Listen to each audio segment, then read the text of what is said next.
Assalamu alaikum, ladies. Alhamdulillah, I finally did it. I actually wrote a book. It's dedicated to all the single Muslim mothers out there, hence the name How to Be a Single Muslim Mum.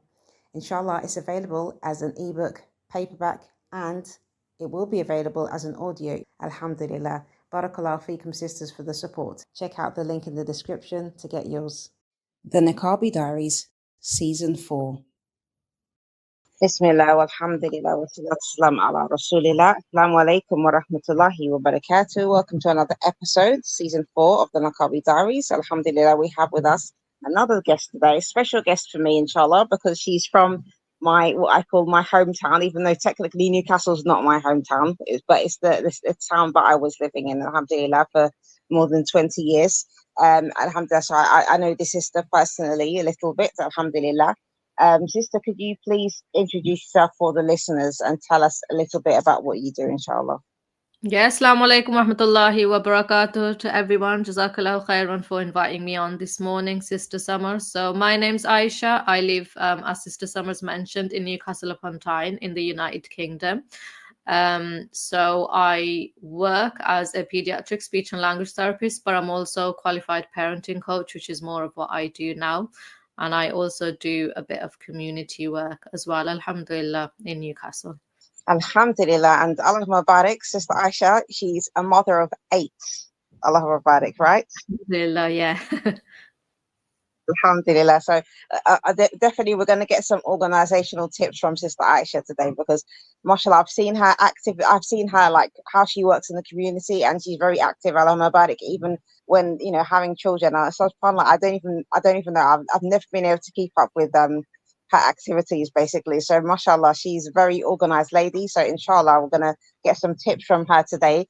So sister, please, could you give us a little bit about your Islamic background and tell us in what capacity you wear the niqab, inshallah? Yeah, alhamdulillah. So I've been really fortunate as a Muslim and as a female woman, I feel like, because I was brought up in quite, alhamdulillah, quite an Islamic background from a very young age. So both my mum and dad were from quite prominent Islamic practicing families. My dad still is a well-known scholar in Birmingham, so that was my hometown. So I was brought up in the UK, in this hometown, and it was very normal for us to be quite practicing, alhamdulillah, from quite a young age. So that came from both my mom and dad's side of the family. So growing up, we might have probably been seen as being a bit more religious than our classmates who might not have been so much, growing up where we grew up. So that was growing up. And in terms of the niqab, I actively started wearing it. So we always wore abayas, we always wore hijabs from when we were quite young. It was quite normal and quite natural for us because females in the extended family wore them, even though those females weren't necessarily in the UK. We didn't have that much family here, but the ones we did have, that was the norm for us. But in terms of the niqab specifically, I do remember that it was exactly when I was at college. So I would have been around 17 years of age when I made the conscious decision myself. So this was something that came from myself, that I was going to start wearing it, outside in public. And I remember the first trip that I wore it, actually, I wore it on the bus to college, and I hadn't told my friends or anything. It was just a decision that I had come to. And I just put it on that morning, got on the bus, and I do still remember that trip, just sitting down, wearing it and feeling a little bit, actually, I felt a mixture of bit of anxiety, but also, alhamdulillah, I was quite proud of the fact that I was wearing it, as a Muslim woman. So I was happy about wearing it. So that's when I started wearing it, and I still wear it today, alhamdulillah. I don't wear it when I am practicing my speech and language therapy, because we need to be able to see the children's faces. So that's when I'm in the schools. That's a clinic-based sort of NHS job. That's our National Health Service in this country. But I would wear it if I'm online or if I'm out and about in the public and things like that. So quite generally, I would. Alhamdulillah, alhamdulillah. So what prompted you to actually start wearing the niqab? I think because of the way I was brought up, and I studied the deen myself, and as I understood the deen and what it meant to be a Muslim woman, and how Allah subhanahu wa ta'ala had blessed us in so many ways, and how we're so empowered as Muslim women. And when I was growing up in Birmingham, there were a lot of Muslims, and when we went to the local masjid for, say, Jummah prayers, you would see a lot of people wearing it then, but not so much people wearing it out and about. You would see some people, but it wasn't the norm. So when I chose to wear it, it added, I think it was just another layer of my iman, if I'm thinking about it now, that I thought to myself, I would like to feel more connected to Allah subhanahu wa ta'ala. And I wasn't ever interested in doing myself up or things like that. Going out, I was quite plain and simple generally. So I just thought that I'm going to do this as another level of my deen, just to feel closer to Allah subhanahu wa ta'ala, and just to add that layer of modesty. Because I remember I used to take quite a bit of public transport back then to get to college, and then after college, the 3 years of university. So it was quite normal for us back then, for students to take public transport. So, you might get two different buses, trains, things like that. So I just wanted that extra level of Islam to be shown on me and to be part of me. Yeah. Alhamdulillah. So you started wearing it while you was in college. Did you ever face any kind of, difficulties, while wearing it in the college at that time? Because this must be like it's a fair while ago now. And do you feel that the climate has changed with regards to how women are perceived wearing the niqab? Yeah, definitely. I think back then, because our college was a Catholic sixth form, and a couple of the actual teachers were themselves nuns, and they were the nuns who wore the habit themselves. So they observed what we would consider kind of a hijab themselves.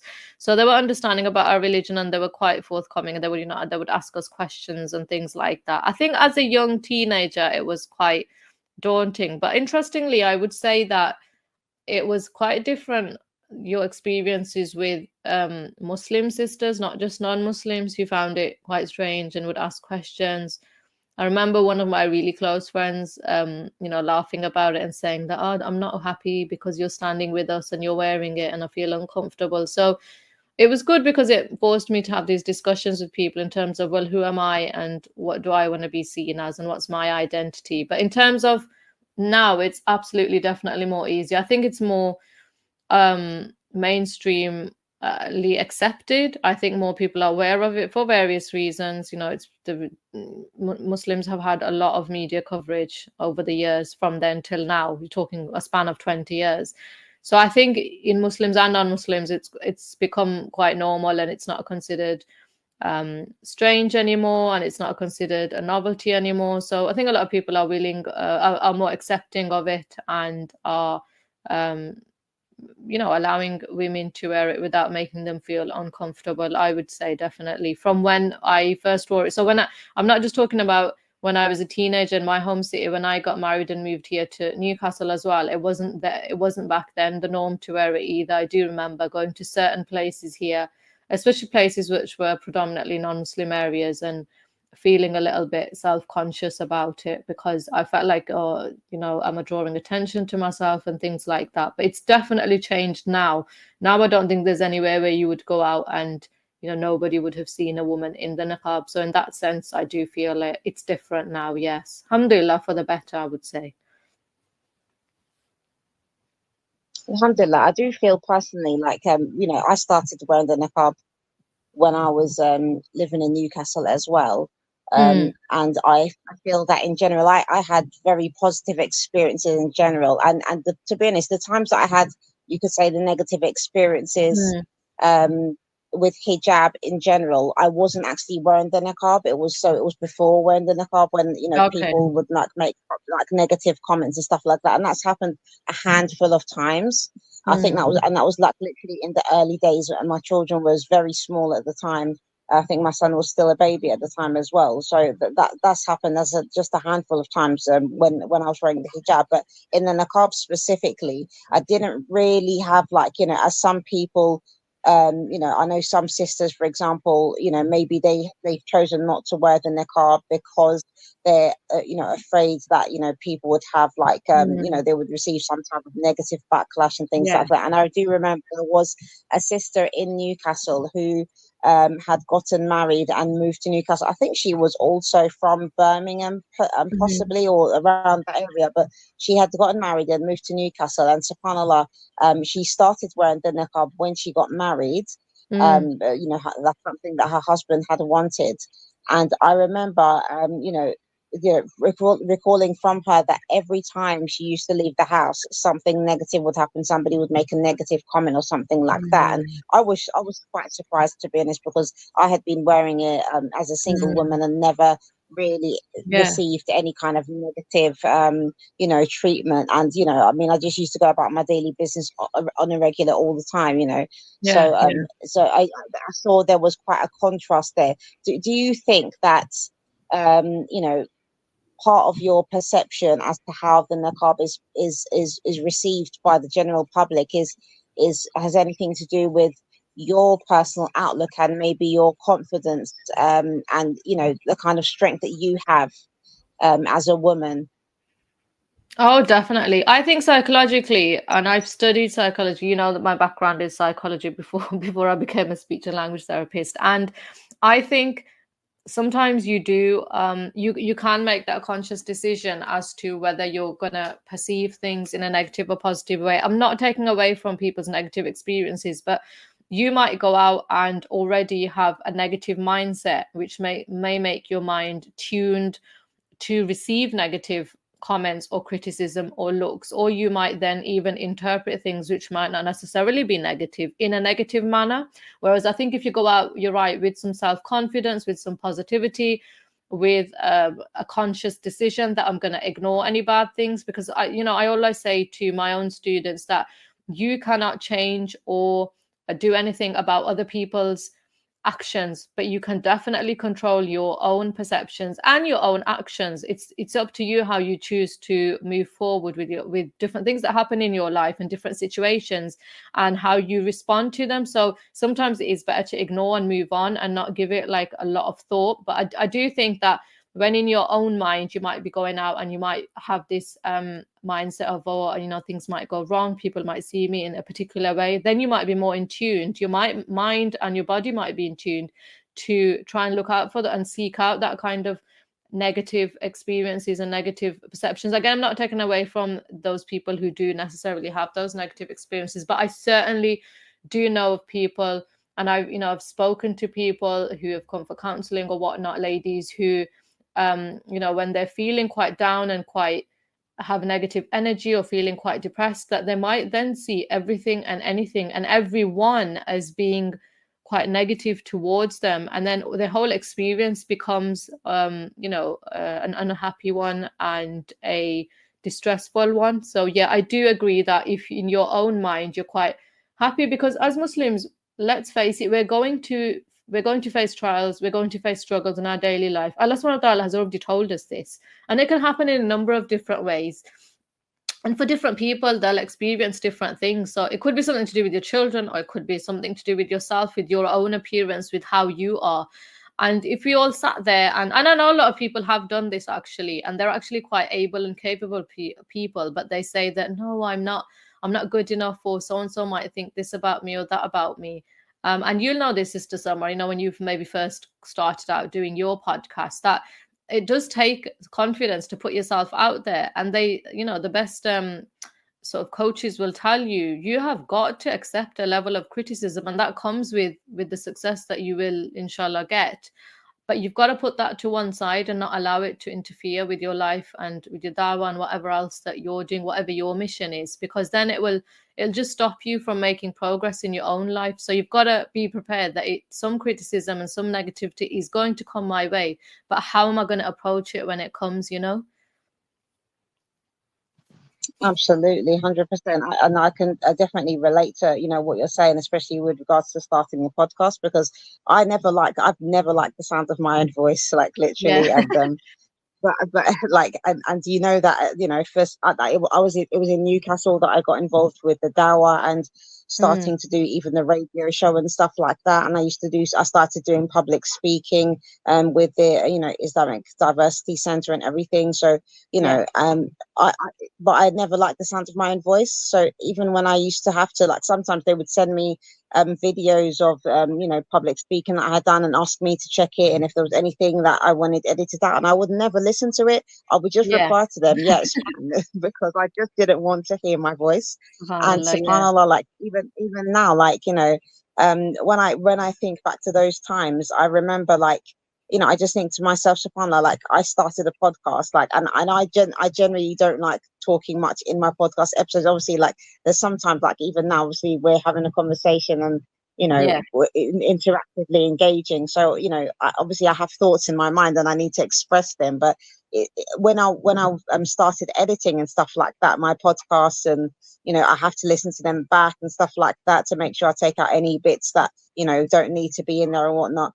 I just hated listening to my voice, but it's something I had to really get used to. And I remember one of the first comments that I had on the first episode that I had released, somebody actually mentioned how annoying my voice was, and all this kind of thing. And I replied just agreeing with the person. I said, yeah, I know I've got a terrible voice and I don't like it, but I really wanted to start a podcast because I think this is important, an important subject to bring to light and to talk about. And I wanted Muslim women to have that opportunity, especially sisters who've worn the niqab or have experiences with it, to talk about their experiences, instead of like always having the Western media or other people who have no idea what it's about to put their kind of spin or views on it, and continue this kind of misinformed narrative that's going on about Muslim women, and to the burqa, as they like to call it, and the niqab, or whatever these different terms that they bring up, subhanallah.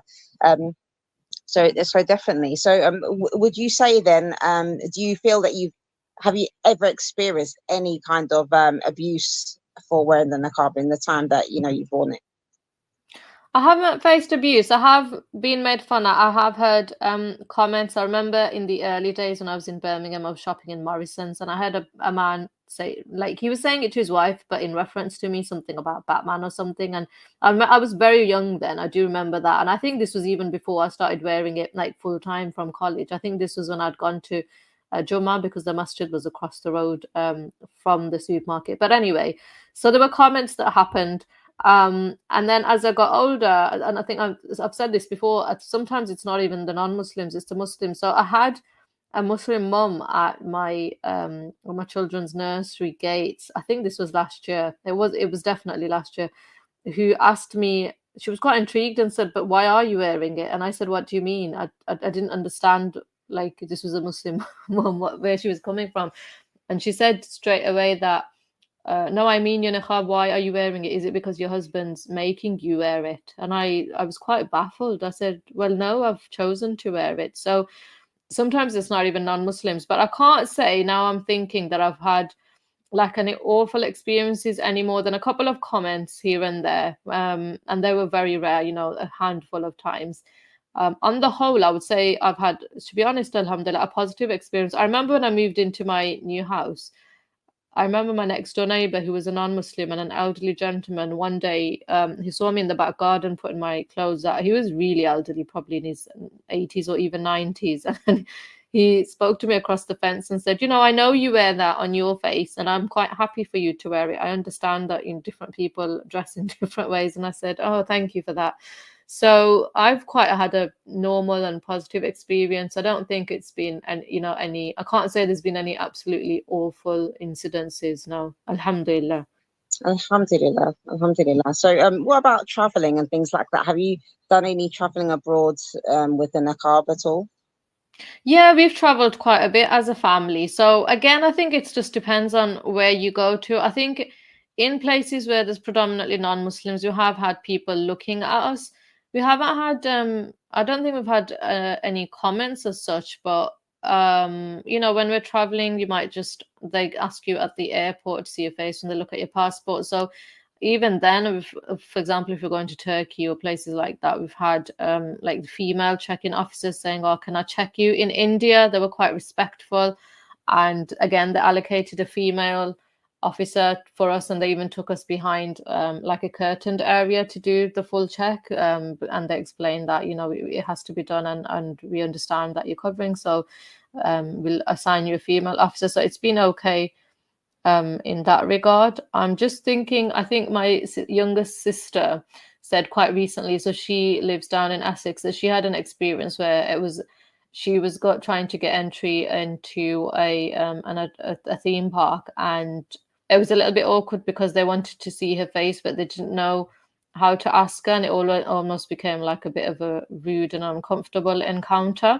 So I think sometimes people who aren't familiar with it maybe don't know how to approach you or what to say.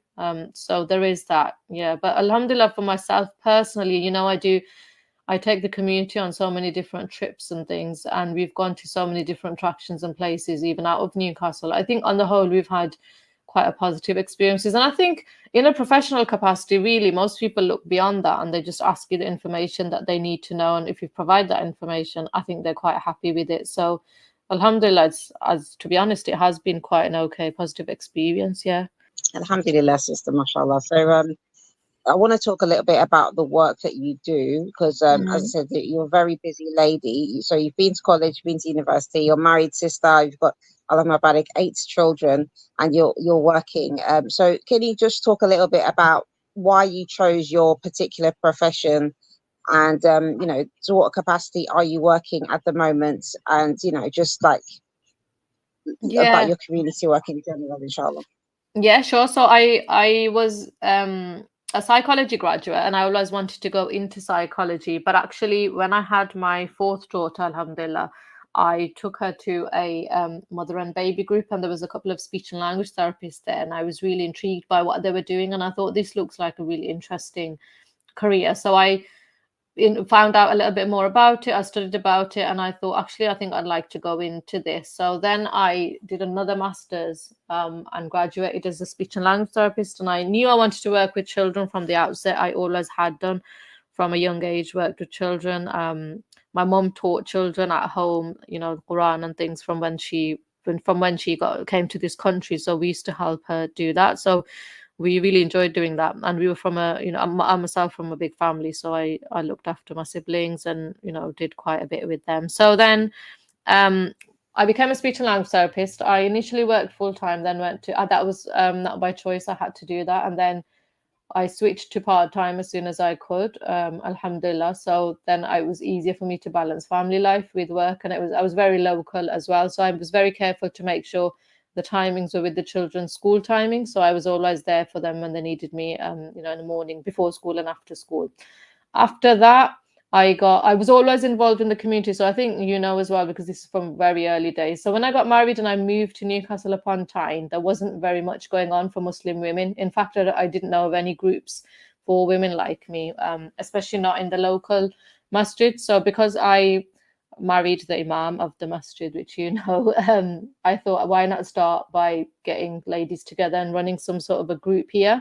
So I started what's now known as the Saturday Circle in the evenings in the masjid. And the purpose of that was just to get a couple of sisters in the masjid and have a little bit of social time, as well as study Quran, tafsir, duas, hadith, you know, a bit about the deen as well, at the same time in like an informal way, once a week. So we started off, I remember, with 3 students only, and it was a really small group, but I thought, you know, it's something. And subhanAllah, it just grew and grew and grew. And then we had so many students. I think across the 10 years, we at one point, I think there was like 100 students there. So alhamdulillah, we then became very more organized, a lot more professional. I remember doing exams. We did ceremonies at the end of the year to celebrate their success. So they would study like a whole juz of the Quran across the academic year.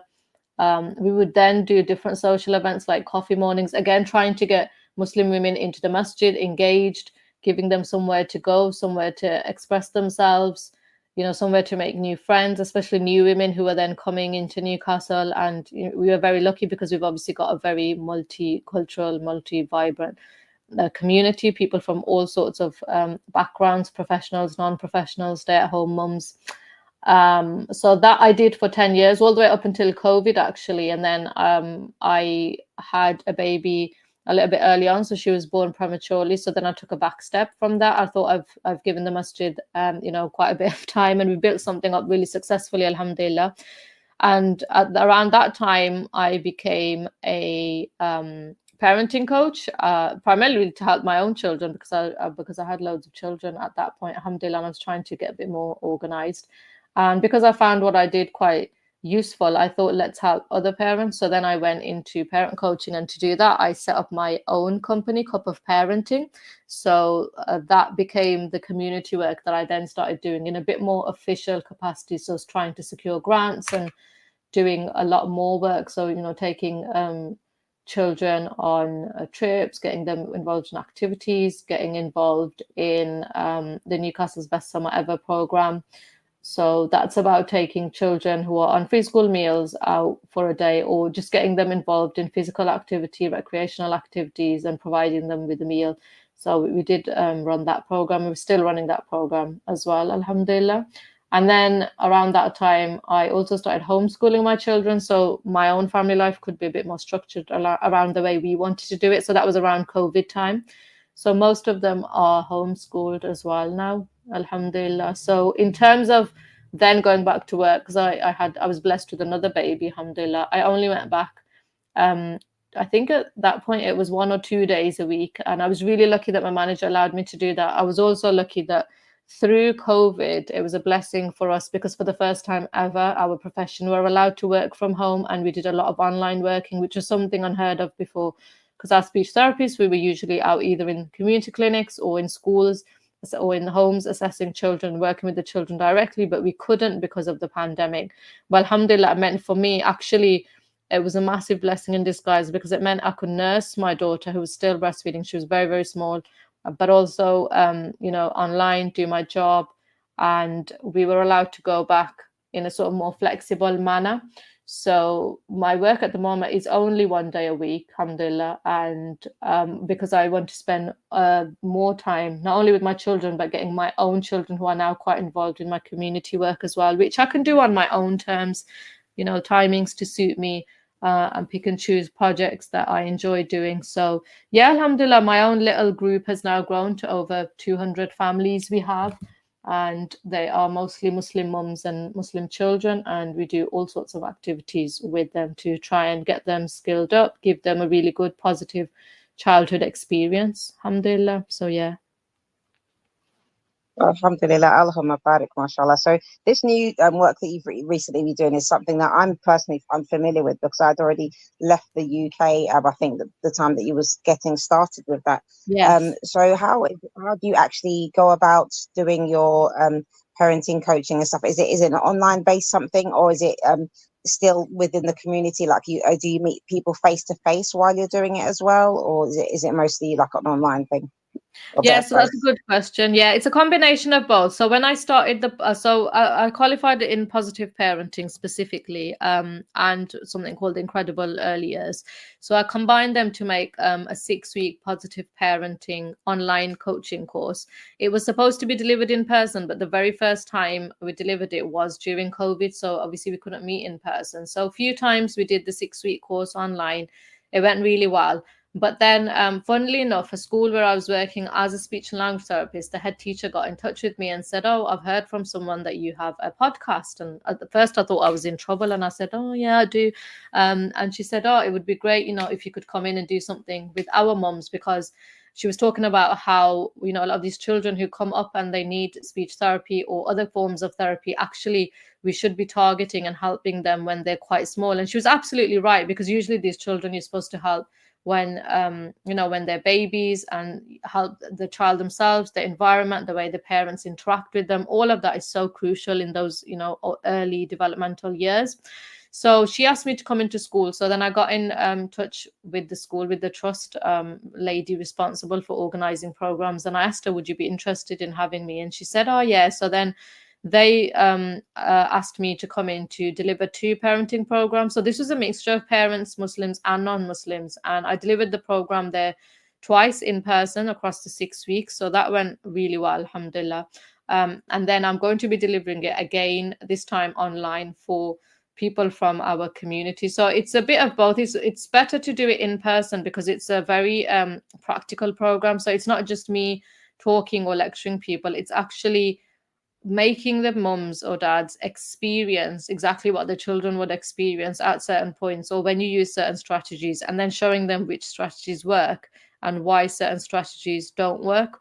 So it's at the moment I'm going to be delivering it again online with the hope to actually just having it recorded online so that people can benefit it from, because I think there's so many people all over the world, you can't do it in person for everyone, and I think it would be good to have it available online as well for people to do in their comfort of their own homes, because I think parenting is something that we're forever learning how to do it and best practices and merging those with Islamic best practices.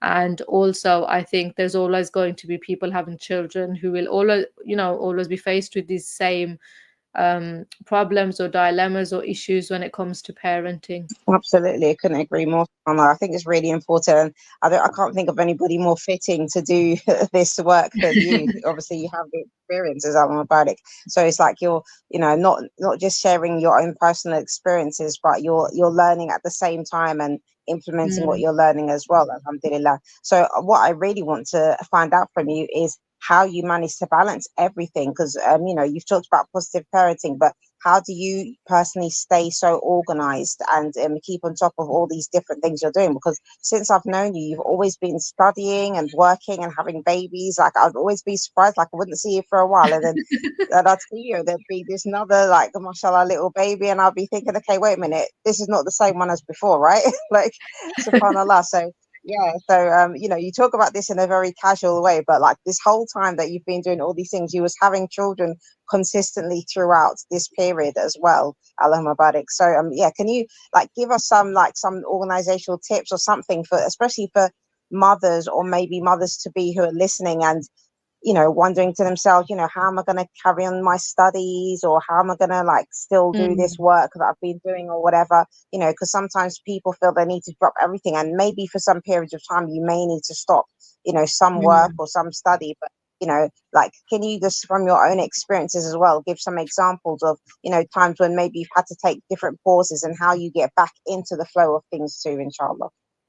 Yeah, definitely. That's a really good question. Actually, the whole topic of organization was something that my the students from my private little cup of parenting group were struggling with quite recently, and I delivered a course for them. It is available online actually, because that was something that quite a few of them said, "Oh, organization, how to do it." So, myself personally, I feel like there are a few things that definitely would help with organizing. The first is your attitude. Before you take any action, the attitude you have towards your life in general and towards what you want to accomplish, how you want to accomplish it. Because I know you've mentioned it just there about me having a laid back attitude. Honestly, I've always had a laid back attitude combined with a drive to do a lot of things. And I feel like I was fortunate enough to marry my husband, who has got an equally laid back attitude. So I think the reason why that is really important is, as mums, especially if you're a mom who is on top of that doing a lot of other things as well, you sometimes innately feel like you have to do everything. And a lot of the times I know there's mums who might do most of the work themselves when it comes to children. They might be working on top of that. They might have other things going on. So I think it depends on your attitude and how you approach it. So what do I specifically mean by that is, sometimes people prioritize the wrong things. So they might feel like they have to wake up and make the house spotless. And I know people who do this, do all the housework themselves, and then on top of that go out and maybe work themselves, and then they work so hard that they get themselves into overdrive and drain themselves. And honestly, these people, you're not living your life, you're just surviving day to day. You're not even experiencing and enjoying life as you're supposed to be. And I know people are going to experience hardship, and it's not always going to be flowers and roses, but there's definitely the way you approach it, you can change it. So what can you do? There's some things that you don't need to do that you can prioritize and say, actually, if the house is a little bit messy, and I'm not saying live in a dirty house by all means, but if it's a little bit messy and I'm going to take a 20-minute nap because I can, I know it's not always possible, but because I can lie down, There's absolutely nothing wrong with self-care and prioritizing yourself that day if that's how you need and that's how you feel. Sometimes people find this concept so alien, but what do you mean lie down in the daytime? I've got so much to do. And I'll say, but do you need to do that today? And is something going to happen if you don't do that today? So prioritize what you need to. So maybe you need to cook. Okay, maybe you need to, I don't know, put your clothes in the laundry and do a laundry, but do you need to necessarily iron those clothes today? And if you don't iron them, what's going to happen if instead you chose to take a 10-minute nap? So think about, before you even go to bed tomorrow, what are the few things that I need to do? So there might be some things, if you take your children to school, I'll need to do the school run or whatever. Or what are some things in the long term? And you should think about this across a week. So on a Sunday, think about the following week and think, okay, what am I going to be cooking on which days? Okay, so and is there going to be an off day where I'm not going to cook or get the children to cook, or can I get somebody else to cook, or can I order in?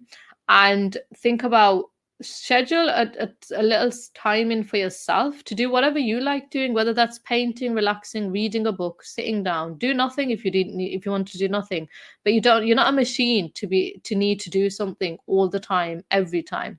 Another really important thing is, and I teach this in positive parenting, delegate, delegate, delegate. You shouldn't be doing everything. And I'm telling you, even young children can and will do little chores if you encourage them to, and if you assign them to do it. And this is something we do in our house. Okay, so my one of my daughters does the laundry, and she's been doing it for so long. I don't know when I last approached the washing machine, because that's her daily chore. And we have a big family, mashallah. So she'll do a few of those laundry washes a day. She's got a little schedule. She, if you need to use the washing machine, you better ask her before you approach it, because she's quite protective of it. So that's something she does. I've got another one who will just do the dishes in the night in the kitchen. So she might not do them a couple of times a day because she'll be at school or college or whatever, but that's her chore. Why? Because we've taught them that we help each other in this family. You are all part of a family unit. So we all support one another. We are one. So we're going to do different things, whatever is in our capacity to. Another daughter will take charge of the bathrooms and the toilets, so on and so forth. So combined, when each member of the family is doing a little thing like that, it will lessen the burden on me. So I'm not worried about doing those kind of things. And from a young age, I try and empower them to do things that they can do for themselves. For example, they'll all iron their own clothes, except for the youngest babies, because it's not safe. That's not something I'll do for the entire family. Okay, and try and think ahead that what needs to be done. So sometimes there might be things that you can approach beforehand, like for example, it's it's Ramadan now, so maybe there were things for Ramadan that we could have done beforehand. So to my own girls, I know they'll go to the masjid to pray Tarawih, so I think 3 or 4 days before Ramadan I said, have all of your abayas ready, the ones you're going to wear across the month, so that you're not looking for them on the last minute, you're not running around, and you can focus on doing your ibadah instead. Or when we're preparing the food for the iftari, I'll try and do it before, so it's not all happening at the last minute in the kitchen and it's not chaos, and we can sit down and do other things like do ibadah when it's coming to Maghrib and you're trying to open your fast. So and also it helps if you've got a supportive husband in this who understands, because I know some men like to have the house spotless and clean, and some are not very much bothered as long as there's food on the table, and as long as the cleaning, not cleaning, but as long as main things are done. And they're quite supportive in helping their wives and allowing some things to go. So it is important to have somebody who understands. And unfortunately, if you're in a situation where you haven't got somebody who understands, then at least make sure your children understand this. And especially when you have sons, empower them as well to know that it's not just a woman's job to be doing absolutely everything, because I know in some families this is the case, whereas I think that everybody should be helping out in their own little ways. So that means the mum can be more organized because she has a bit more time. Everyone understands that everyone needs to work together on certain things, and then you're not stressed, and then you're not getting yourself so worked up. In terms of my personal experiences, there have been a couple of things where I would have loved to carry on doing them, but for whatever reason, I've let them go. So one of the biggest things was the sister study circle that I did in the mosque across the 10 years that you would have known about that. That's when we started it. So that was a really big and successful group that I was running. But when I'd had my baby, I thought to myself, I'm actually quite overwhelmed, even though nobody ever who knows me and sees me would say that about me. They always say, oh, you're super mom, you look like you're on top of things. I remember at that point in my life, that's not how I felt at all. And I said, you know what, for the sake of my own health and sanity, I'm going to take a step back. And it's fine if I do, alhamdulillah, because I'm not abandoning the class. I've created something, alhamdulillah, alhamdulillah, Allah subhanahu wa ta'ala has used me in that way. And I'm going to hand it over to other capable sisters. And I'm going to say that that's it. At this point of my life, I can't and I won't do that class anymore. And I think a lot of people were really surprised because they were like, why are you walking away for something so massive that you created? It belongs to you and you should be in charge of it. But I thought, no, it's not the right time in my life to be doing that. I need to take care of myself, actually, because I'm quite exhausted and I'm quite tired. And do you know what? Because I took a step back from that, I then created this cup of parenting and started doing my own thing on my own terms, with a group of absolutely lovely and incredible families who were really, really appreciative of what we were doing. And I felt like actually I was doing it unrestricted how I wanted to do it. So at the time, even though it was a stressful sort of situation to be in and I had to walk away from something for the sake of, my organization, my time, I thought, no, I'm going to give that time to my children now, because Monday to Friday was busy anyway. The children were at school at that point. And then on Saturday, I was doing this class, which in effect took up the whole day, because even though the class was a few hours, the prep that went into it, it was like at the end, we were doing what you might do at university level, like the style of exams we were taking from these ladies and the way the class was structured. And we had like 7 or 8 teachers coming in to do tajweed. We had a crash running, etc., etc. So then it meant that we only had Sunday free as a family. And I thought to myself, no, this isn't right. I need to stop it for the sake of my family and putting myself first. And do you know what? I did take a break. But when I restarted doing things in my own way, I feel a lot more happy now. Alhamdulillah. I feel like I've done something. Well, I've done a lot of little different things, but I feel like I'm doing something that I really love and enjoy doing. And let me tell you, when you do something you enjoy doing, it's different to doing something because you feel like you have to do it. Again, you'd feel run down, you feel tired, you feel stressed and exhausted. So this isn't how life should be. So definitely I would say to any listeners who feel like overwhelmed and they're doing too much and how to be organized, just go back and look at these few things. How are you approaching things? What things are important? Who can help you do them? And if there's something you need to cut out of your life or step away from and come back later, there is no shame in doing that. You definitely can do that. And remember, Allah subhanahu wa ta'ala doesn't burden anyone beyond what you can bear. And you have to really believe that and use the power of dua to always seek advice, guidance from Allah subhanahu wa ta'ala, seek forgiveness from Allah subhanahu wa ta'ala, and just be grateful for all the little things. Alhamdulillah, be grateful all the time. Absolutely, absolutely. Subhanallah, Allahumma barik. I just want to kind of go picking at some points that you Yeah. mentioned there. And the first thing that mashallah, that I really like that you pointed out was the issue about sons as well, and empowering them to also like help out in the house. I think that's a really important one, because I was going to say, like, subhanallah, some people might think that you was mentioning, oh, this daughter does this and this daughter does that. Some people might think, oh, it's because you've got girls, but no, I know that for a fact that obviously you have mostly girls, and I think it's your youngest that is a boy now, isn't it? Yes. So you only Yeah, have yeah. the one son. Yes. So this is why Sister Isis mentions girls so often in the when she's talking about housework and stuff like that, because her son's a baby at the moment. But I know Sister Aisha, mashallah, and I know for a fact that if she'd had sons, that they would have been doing the Oh, yeah. housework too. Definitely, she would Yeah. have been having her doing it. And I know some sisters. I actually know a mashallah, a Pakistani sister that lives in Newcastle, and she only has sons. And wallah, subhanallah, her sons help her with everything in the house. They really do. They're really mashallah, really good boys and well trained. Really polite young men, mashallah. So they really help their mother out a lot. Alhamdulillah. So I think regardless of your cultural background and which children you do have, it's about like you said, having that positive mindset, positive parenting, and instructing your children from young so they can have that mentality that they know that they are part of a family, and that means that they help each other, that community working together. And I always used to say that to my kids as well. Like, there was just the three of us in the house when we was living in Newcastle, but I used to say we are a community, like, even if just the three of us in this house, we're a community of people, and whatever we do is going to have effect on like somebody else in the house, or the others in working in, like, living in the house together. So if you have that kind of mentality when you're raising your children, it does help to make bring some more cohesion in the house and help things run a bit more smoothly, because the children know that they're part of a unit.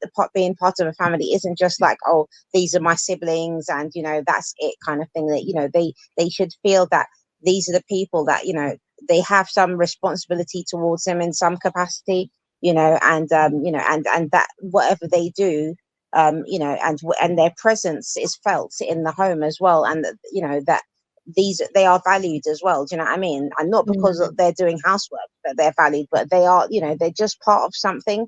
And I think these are the grassroots of societies in general. When we raise our families to have this level of consciousness, our children, that you make them aware of these things, that everybody has their specific roles, and that some whatever capacity that they are good at, and everybody's got different strengths. When you work together, that's when everything runs smoothly and goes really well. And it shouldn't be all on one person, because that's when things actually eventually start falling apart, because there's overwhelm and the stress and all this kind of thing. So that's really important, Hamza, that you mentioned these points. Another thing as well that you mentioned towards the end was working with different communities, like what your new project that you started as well, having to step away and just take that break. And when you've started something and it's become so successful, and it's having that, like, letting go. I think that's something that, as a parent as well, is like, there's a similarity there as well, because when you have a project so big, it almost feels like a child as well, isn't it? Because it's something that you're growing and you're nurturing yourself. And when you take that decision to step away, it's almost like it's like letting go of a child, and letting them carry on and live Yes. their life, kind of thing. So that's how projects can be. Sometimes you might feel even some kind of level of anxiety, or feel that maybe you're abandoning something that you started, but it doesn't need to be seen like that, because alhamdulillah, at least that your project is something that you set up and other people can carry on and continue and do it, and they can also develop in themselves as well by taking on such a project. You've had the Allah bless you with the ability to start something which maybe other people wouldn't have had the the confidence or the ability to actually get it started. But since you've established it, it's easy for anyone now to come in and keep it running. So I think that's something as well. People, sisters, like, should really keep in mind. It's really important. So alhamdulillah, sometimes we do have ideas, really big ideas, but we don't need to be what's the term, micromanaging everything all the time as well. When we can let things go, and let other people who are capable take over and run things, and have this confidence in people. And like, because this is one that, like, even when we look at the sunnah of the Prophet Muhammad Sallallahu Alaihi Wasallam, this is what he used to do with his companions, and that's how he used to, especially with the youth, like, instill confidence in them, like, from a young age. He used to give them tasks, and he used to look at them and see their strengths, what they was good at, and encouraging them in those different things. And so giving people tasks, and not micromanaging every single thing, but you give the people the tools that they need, so they can start and go forward. And I think obviously you're a parenting coach now, so I'm sure you see that there's many similarities with having a project, and when you've got your children and you're raising them, that there's definitely a lot of parallels in between the two. Where you're given these kind of skills, and like you're helping to build confidence and stuff like that for your children going forward. Because I think even with regards to the housework, again, some parents, they feel like anxious giving their children housework, even small children. I remember, like, when my children, from the age of like 2 even, they've had chores to do, you know, Yeah. so from that, people used to find it strange, like when I was telling telling them that, you Yeah. know, my Yeah. Yeah. kids like Yeah. to Some people do. clean their, like, Yeah. you know, I'd give them dustpan and brush and let them go around and like sweep up things or tidying their toys, different things. Like there was multiple chores that they were able to do at a very young age, and Mm. even if it might not be up to like what you would call perfect, you know, I was, you know, you're giving them these kind of skills that they're going to develop and like, you know, over a period of time by practicing them, and you know, having stepping back a little bit and letting go and giving them the opportunity to be able to develop those skills is extremely important as mothers, I think, especially to help us avoid being overwhelmed with certain things in the future, especially for those of us who are really like, you know, pernickety about like you wanting to have really tidy, clean home all the time. You know, if that's what you want, you can train your children from a young age to be able to do that. And days Mm. when the house, as you said, is not completely perfectly tidy and clean, you know, you don't make a big deal about it, you know, Mm. because you know that everybody's already got their own tasks to do and stuff like that. So it's not the main priority. Do you know what I mean? It's Yeah. important, but it's not the be and end all. And if you do need that break, and I'm sure obviously you've needed to have many breaks, mashallah, to, you Yes. know, having you know, especially when everybody knows, like if you've given birth to a child, you know, after that, it's like, you know, it's, you need time for recovery, Yeah. and you know, like there's so many things you will need help with, subhanallah. So your body needs time to recover so that you know, can become fit and strong again, so that inshallah you will be able to, you know, if Allah wills, have another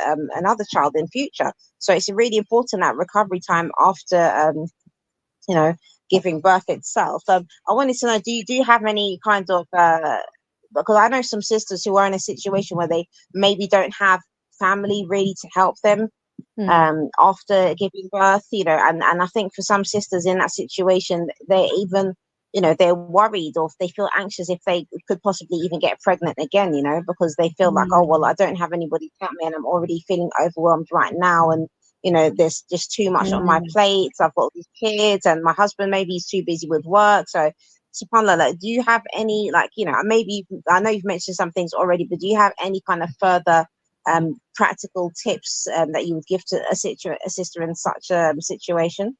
I would say just try and get yourself as organized as you can beforehand. So, you know, let your husband know what you want from him, even if it's getting you a cup of tea or a coffee or whatever, you know, while you put your feet up and feed the baby. Don't get too worried. As long as you're in the early days, you'll be mostly feeding the baby, changing the baby. So don't worry about things like laundry and other things that haven't been done. And if you're worried about things like food, if you haven't got family around, that's okay. See if you can speak to a couple of really close friends, or go out and make, you know, friends in the community if you can. Other mums are happy to support other mums, and see if you, or you can batch cook food if you haven't got anybody who can bring food to you, because I think the main one is trying to get up and cook yourself something to eat, and you obviously need to eat to keep your energy levels up after you've had a baby. So if you haven't got a husband that can cook for you, inshallah he can. If you have, you know, if you've got a husband, it doesn't need to be anything elaborate if he's not great in the kitchen, but if you can speak to him beforehand in terms of what you want from him. Because I think a really important another point is that oftentimes men are happy to help, but they're a bit clueless as to how to help, so you have to really let them know, especially if it's your first child, what you want from them. So, you know, you're a mom, you will learn, and don't worry too much about getting the little things right. As long as, you know, the baby's being fed, changed, you're changing its clothes, taking care of it, that's fine. Take care of yourself as well. So if you need to batch cook, do that beforehand. Clothes for baby, again, just get, babies are happy just living in sleeping suits. I promise you they will grow so quickly. You don't need all those little fancy things that are available now. If you want to keep them, you know, think about the sleeping arrangements, where you're gonna, how you're gonna do that. If you're gonna co-sleep, or, you know, use your Moses basket or whatever from beforehand. If you're going to need things in the night, just keep them close by, so you're not having to get up and move around too much. And inshallah, you will get there. And you know what, the baby will grow quite quickly. And once baby's grown up a little bit, I mean, you'll be faced with new challenges, but at least you'll be up and about. And I would say try and go for walks when you're able to with baby, just for fresh air. Sometimes you can just be cooped up in the room in a repetitive routine, and your night will become day, your day will become night, and you'll slowly start to feel like you're going a bit crazy. So really try and get some fresh air. You know, it'd be good for baby as well if you wrap them up if it's cold wherever you live. and just put them in the pram. And even that can be daunting at the beginning, but even if you do that, just once a day, that could be something to look forward to, or even once a week. If you're nervous, to go with somebody else in the beginning, just so that you can get just benefit from the fresh air. And sometimes it's good, but it's definitely good for the baby. I know the nurseries my babies have been to, they actually sleep outside in the prams as well, and that's something I do with the little one even now. So do that as well. But just try and think of beforehand, what are the little things that I would need, stock up on them. So even if they're products that you would use or things for the baby, so that you don't have to go out and buy it. Try and get things online if you're not in the, if you're not in the frame of mind, or you're obviously still recovering, so you don't want to be going out immediately to try and get a lot of things. But I think the main thing would be the food. Don't worry about the cleaning. If you're not happy to see people immediately, let people know. People don't mind, and they only want good for you, and they want to come and see you. But actually, if you're feeling a bit overwhelmed and you're not immediately ready to see too many people, let people know when it's okay to come and see you. And when people come, they often are so happy to help. Let them know if there's anything around the house that needs doing, especially if it's someone close to you. I mean, if they've come to see you and the baby, inshallah, I'm assuming there'll be someone that that either your friends or your family, and you don't feel shy or embarrassed to ask them if you need help with something.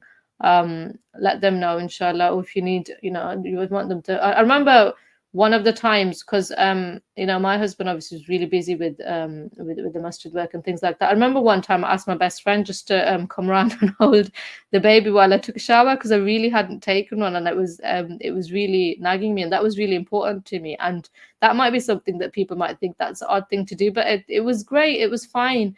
And she was more than happy to come and get cuddles off a newborn baby, and it gave me a little time to get myself organized. So call on help when you can, and don't feel like embarrassed or shy about it, because we're all women. We all know how you feel and what you're going through. So inshallah, if you've got people who you trust and are close to you, definitely ask them for help when you need it, inshallah. Inshallah, subhanallah. So yeah, definitely I think those are really very comprehensive and good tips, good advice there. So I know obviously you're working a lot in the community and you work online and stuff like that. And you mentioned before that you don't wear the niqab for some of the work that you do, the linguistic. Yes. Is it the linguistic The speech work? Right. therapy, yeah, Okay, yeah. yeah, speech therapy, because obviously you're working with children there as well. So, but in general, when you do wear the niqab, would you say that you feel that it's a barrier in any sense? It hasn't been so far. I wouldn't say so. No, I can't think of where it stopped me from doing anything, to be honest with you. Alhamdulillah, no. Alhamdulillah, alhamdulillah. And do you think that in general in the Muslim community, the niqab is seen as something different to, like, do you think the sisters who wear the niqab are perceived in a different way than sisters who just wear the hijab? I do think in the Muslim community there are groups of people who, some people think that, oh, she's being a bit extreme and there's no need for it, so why do it? So there are people who might think that, oh, that person's really extreme and a bit over the top kind of thing. And there's some people who don't wear it themselves, but they don't think that. They're just they don't, they're not opinionated in that way. So I do definitely think there are people who do think that about other people. I know that because I've heard discussions in the community. But I think on the whole, the community is tolerant, and most people now, especially the new generation, are educating themselves. And I think people know there's differences of opinion, so they're quite happy, and they're not really worried about enforcing their opinion on other people, I would say. Alhamdulillah. And have you many sisters who would like to wear the niqab but they're not allowed to wear it at all?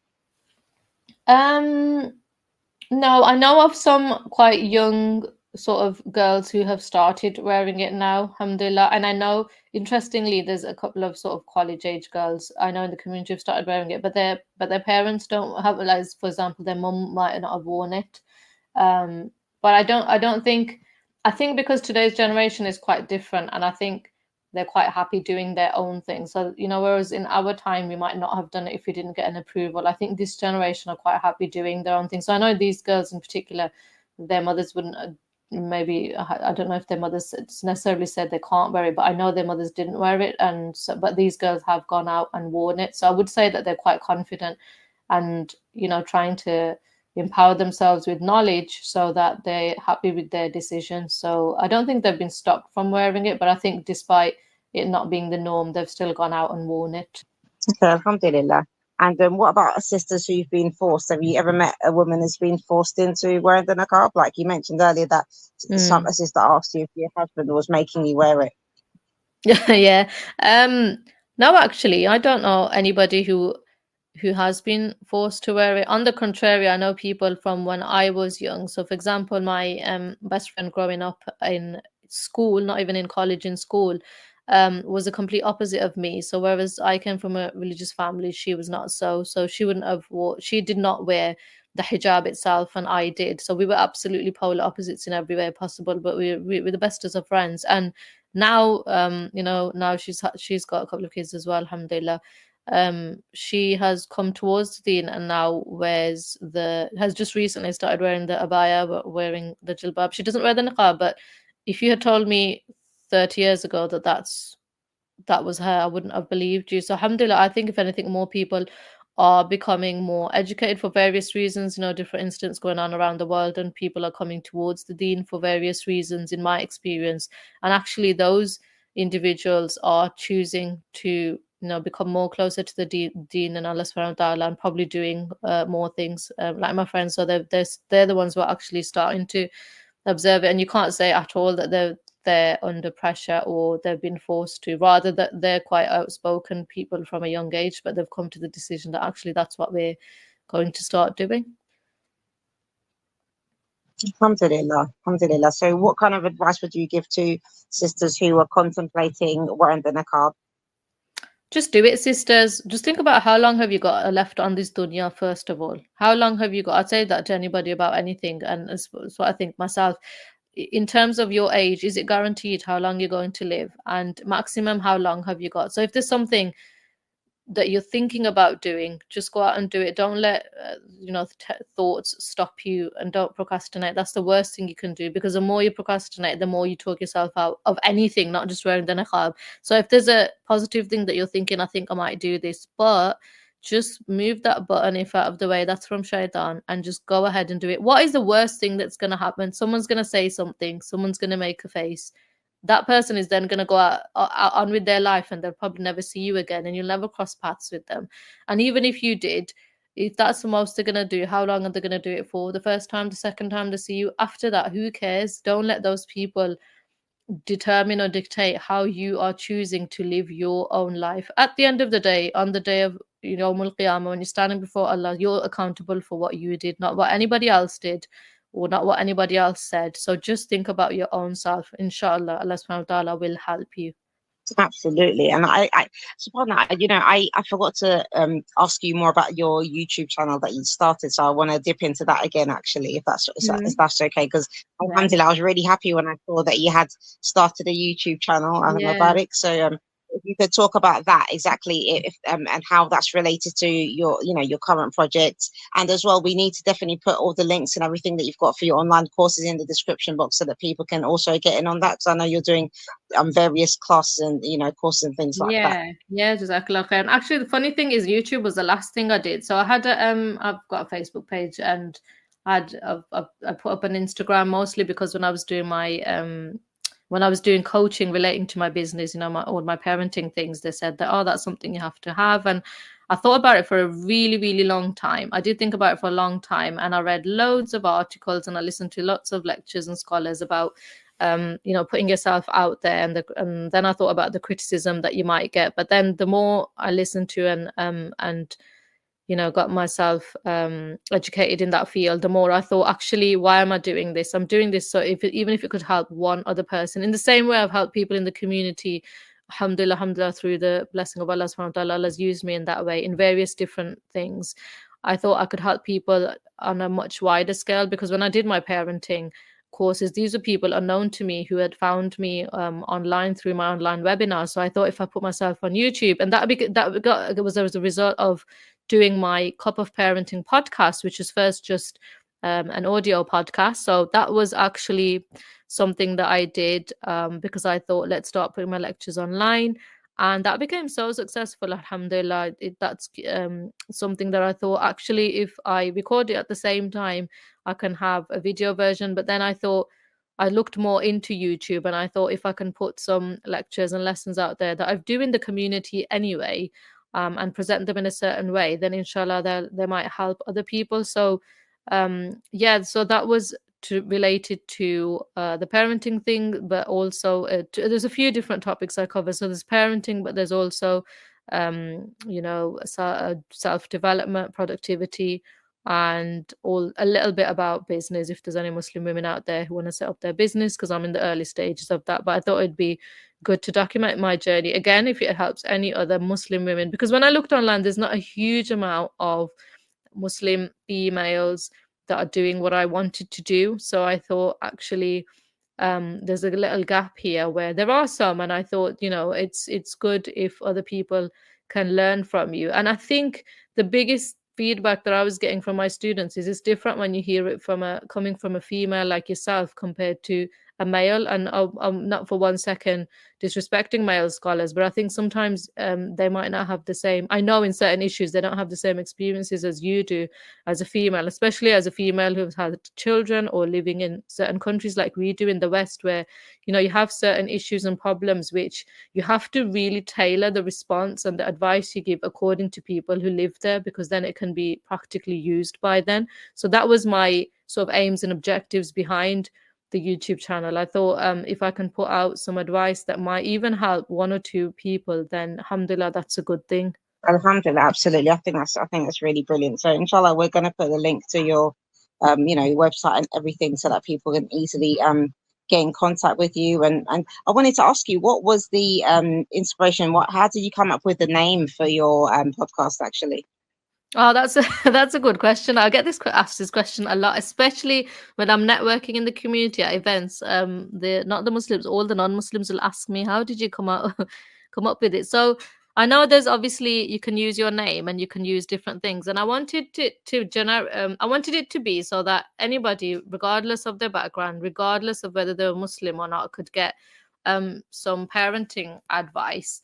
And I know that there are lots of generic names out there, but I wanted to be really specific and unique to what I was doing. And when you're thinking about how you're branding yourself and putting yourself out there, it's got to reflect the values of what you're doing, but then you have to think, in what context am I using it? So I'm using my brand in the community, and when I go out and pitch for funding and things like that, sometimes they're not Muslim, so they've got to understand really quickly what it is that I'm doing, and it's got to encompass and cover everything I'm doing. So I was thinking it's got to be, because then it was all specifically to do with parenting. So I was thinking it's got to be parenting, but what could it be exactly?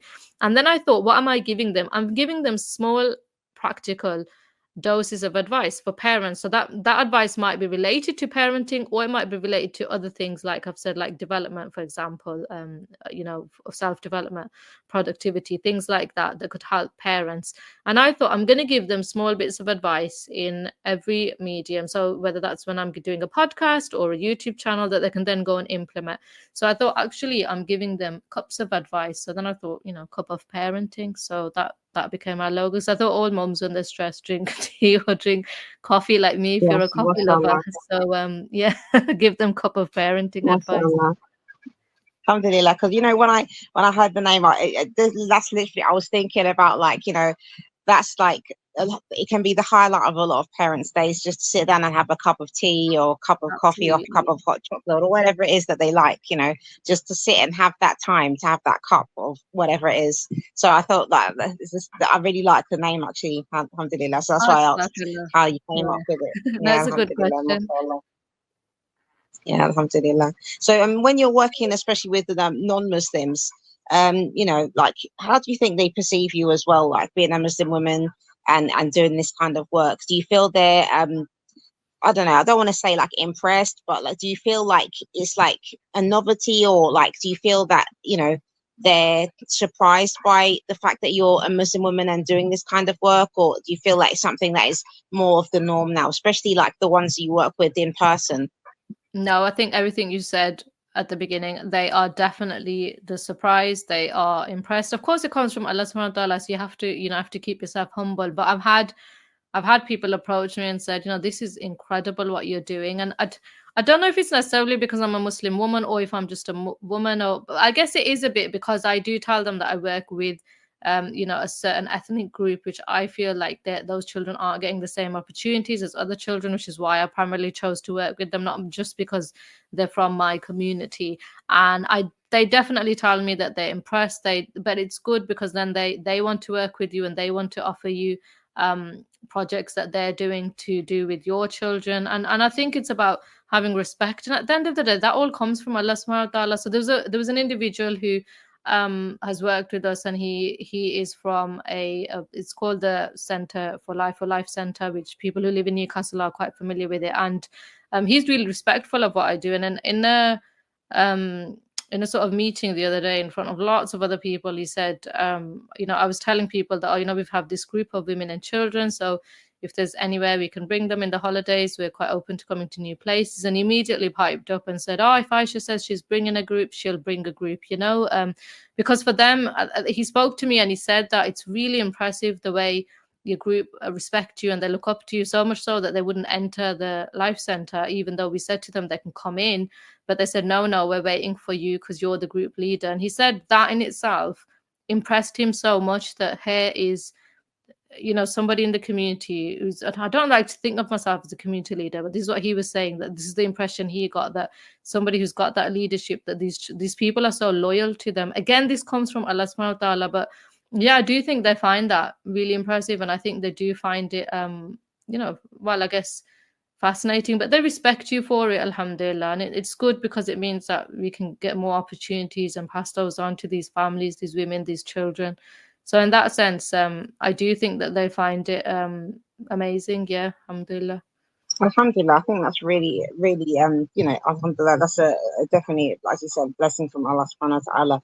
But what came to my mind as well, like just listening to your experiences in regards to this is, I don't know if you've seen or are aware of some of the things that have been talked about online recently within the Muslim community. There's this kind of red pill movement that's coming up these days, and a lot of the younger brothers are being influenced by it. And it's kind of like, I don't know if you're familiar with it or not, but the way I see red pill movement is it's almost like feminism, but in reverse. So it's like the male kind of feminism, like kind of thing. So basically, and what some of the young brothers are saying, or trying to, the young brothers who, when I say young, maybe around our age, or a little bit younger, who are married, and they're basically kind of pushing an idea onto unmarried young brothers who, that basically that.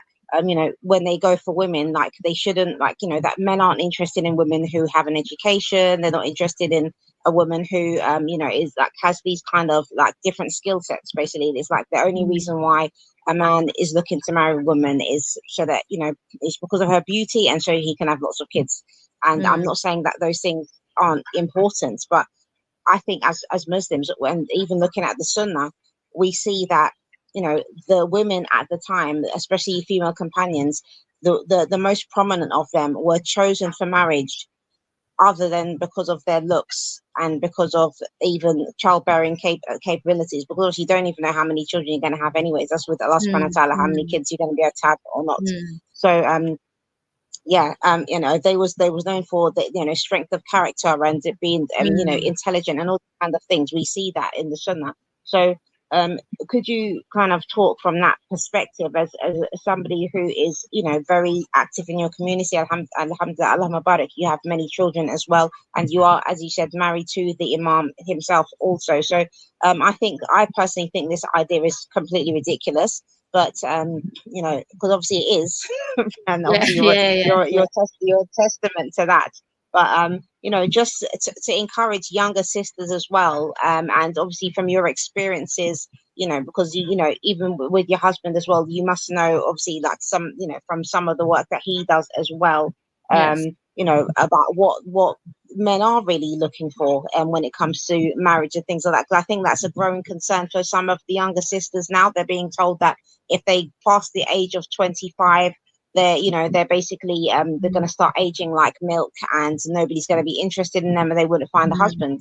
And I know that's absolute nonsense, but this is the kind of propaganda that's being pushed out to younger sisters now by some people who are very prominent in the online space when it comes to in the Muslim community from the brothers. If you just have a little bit like commentary on that, inshallah, I'll be really really grateful. Yeah, definitely. So I'll tell you from the perspective as the work we do in the community. So as I've mentioned a couple of times now, Summer's mentioned my husband's the imam. He's been here, I think for 30 years. So he has seen it all and he has heard it all, and he's obviously does loads of clinics in the masjid with regards to marital issues specifically. So those people who are married, those people who are not married, those people who are looking to get married. And first of all, I think this is a lack in the Muslim community that parents haven't educated their children, so there's a disconnect there. So when the children come to a marital age, they're probably seeking advice and looking for advice elsewhere than their own parents, because for whatever reason, the parents might have not connected with them, especially in the teenage crucial ages before they reach this marriage age, and they're looking for someone. So there needs to be a connect there, and parents need to be educated and not just cultural when it comes to Islam. So the children are well aware. And this is something, I'm not just saying this, we've done this openly with our own children. Our eldest are approaching teenage age, alhamdulillah. And, as the imam, actually, I don't know anybody who is probably more close to his teenage girls than my own husband, alhamdulillah, alhamdulillah. And he has that really good relationship with them. They have talked about marriage and, who they might get married to and how they might approach that quite openly in our house. And that was something unheard of when I was younger, because it was a different generation. There were different norms and expectations. So first of all, make sure that you are the source of knowledge and you have that relationship for your own children, so they're not going out and seeking it from other places. In terms of what men are looking for, what women are looking for, go back to the Quran and Sunnah.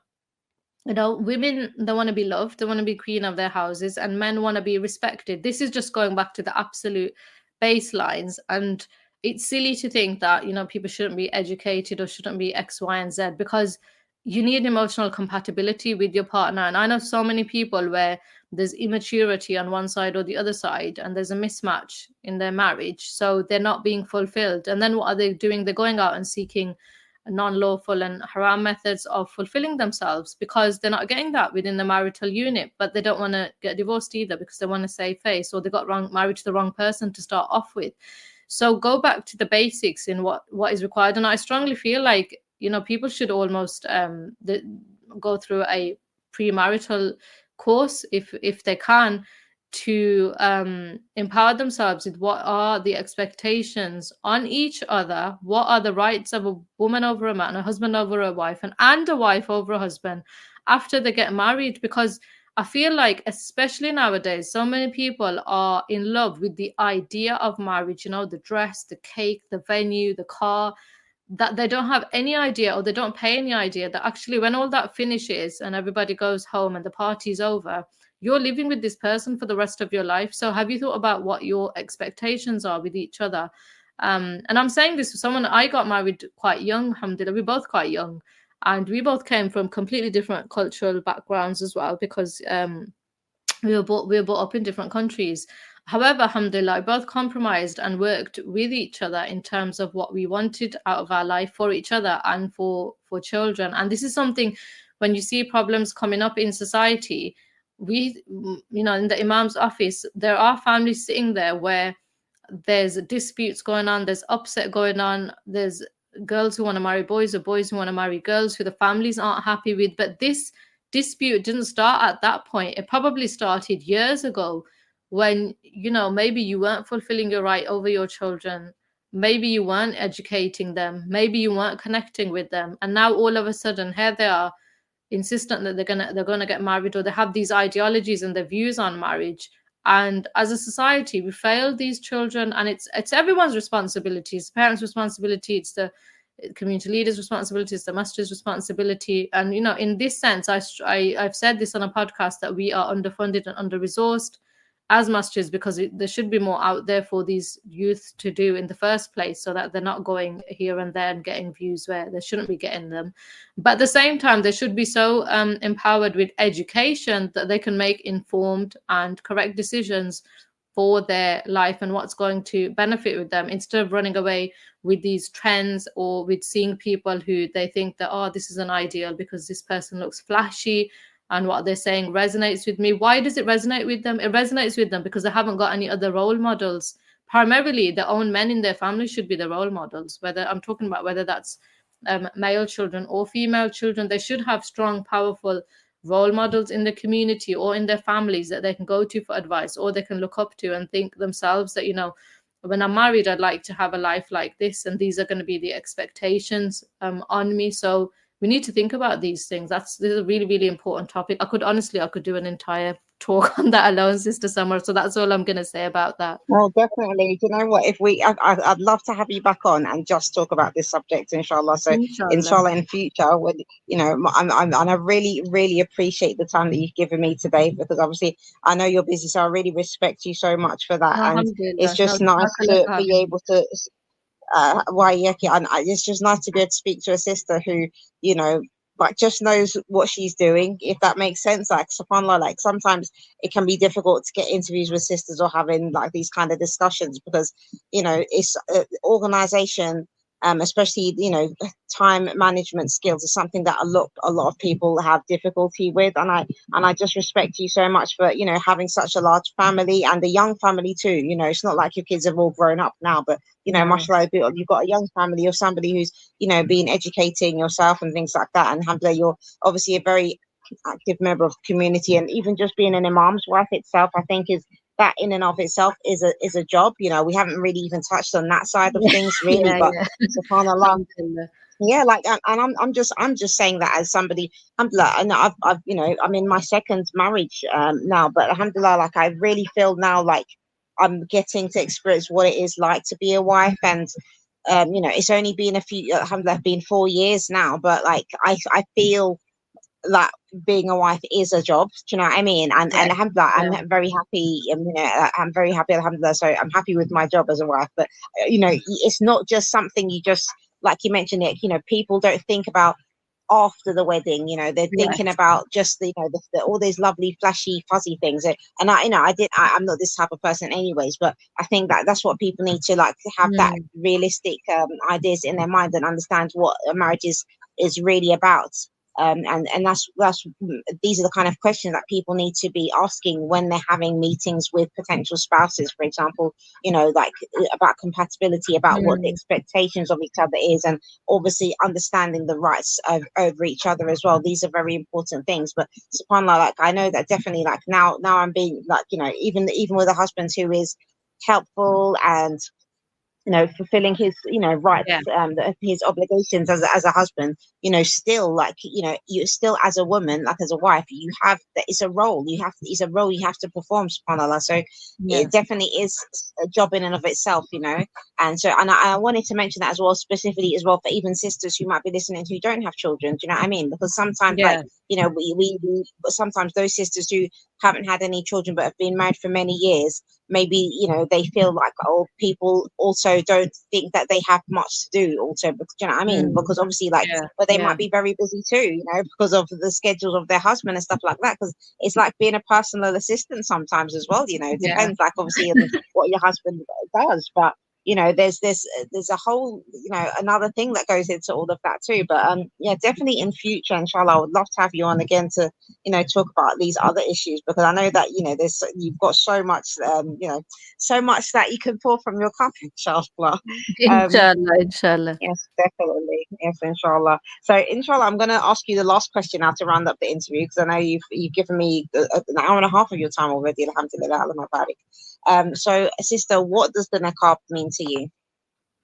I think it just I think it just exemplifies what a Muslim woman is. Behind the niqab is somebody strong, somebody that Allah subhanahu wa ta'ala has blessed in so many ways, and someone's honor that Allah subhanahu wa ta'ala has raised, not people. Allah subhanahu wa ta'ala has raised this person's honor, and it just allows you to be who you want to be beyond looks. That's what it means to me. Alhamdulillah.